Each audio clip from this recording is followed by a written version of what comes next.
Adaora burst out of the stream like a frightened antelope fleeing a hunter. Water splashed behind her. Her wrapper clung to her legs, and her clay pot rolled from her trembling hands, shattering against a stone. Her voice shattered the calm of the evening. Everybody come and see, oh! Come and see the man that wants to make me childless. Barefoot and breathless, she ran through the narrow path leading to the village square. She stumbled, panting, throwing fearful glances over her shoulder as though a spirit pursued her.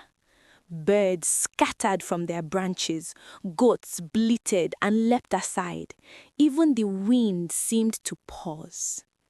Her cry tore through the quiet air of Umunze village, bouncing from compound to compound like a stone skipping across a pond. Women rushed from their kitchens, wrappers hastily knotted. Men abandoned their wooden stools under the mango tree. Children, eyes bright with excitement, ran toward the commotion. At the center of the swelling crowd stood Adaora, her eyes blazing like fresh charcoal from the hearth. Dust clung to her damp feet, and her wrapper slipped dangerously low as she pointed a trembling finger at Ogbuefi, the most respected herbalist in the village. Now, Ogbuefi was a man of great power. He knew the language of leaves and the secrets of roots. It was said that even the wind listened when he whispered. But his heart was sometimes heavier with pride than with wisdom. Ogbuefi raised a hand, trying to quiet the rising murmurs. Adaora, lower your voice. Do not accuse me before the whole village. But Adaora stamped her foot. Her eyes flashed like lightning before a storm. Lower my voice? She cried. So you wanted to do it in silence? Thought you could ruin my destiny quietly? Look now, everybody has heard. A wave of gasps rippled through the crowd. Mama Ozochi pushed her way to the front, breathless. Ada, my daughter, what happened?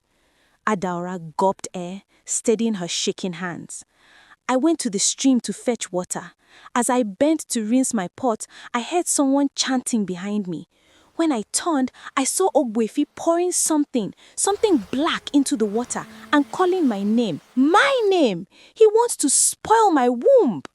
The villagers gasped again. Ogbuefi stepped forward quickly. It is not what you think. I was performing a cleansing ritual for the village. I used names only as examples. But the villagers were not convinced. They knew the power of names in Umunze. A name spoken at the wrong hour could bend destiny. A name whispered into the wrong mixture could plant misfortune like a seed. Adaora's glare sharpened like a blade. So, out of all the names in this village, you chose mine. Why? Is it because I refused to marry your son, Ekema? A heavy silence fell. Then a louder murmur rose, angry, suspicious, swelling like distant thunder. Now the truth began to show itself. Answer her, someone shouted. Confess, another yelled. Finally, Ogbuefi sighed heavily, shoulders dropping. I only wanted to scare her. My son has refused to eat for weeks because Adaora rejected him. I wanted to soften her heart. Ogbuefi looked down, shame creeping over him. In his pride, he had thought to frighten Adaora, to push her into reconsidering his son's proposal, but he had forgotten an ancient truth. A healer who uses fear is no healer at all. The elders of Umunze gathered swiftly, their staffs tapping the ground like soft drums. They whispered amongst themselves, heads nodding and shaking, weighing the matter carefully. Finally, the eldest spoke. Ogbuefi, your heart has wandered from the path of a true healer. For bringing fear upon an innocent soul, you are stripped of your title for a season. You shall cleanse the stream again properly under our watchful eyes and undo whatever shadow you have cast. The crowd hummed in agreement. As for Adaora, the women of the village gathered around her, lifting her spirits with songs of courage. Fear cannot silence truth. Darkness flees from the brave. They led her back to her compound like a queen returning from battle, her chin lifted high, her steps firm again. And from that day forward, no one, man or spirit, dared to whisper Adaora's name with ill intent. Her story was told beside hearth fires and beneath moonlit skies.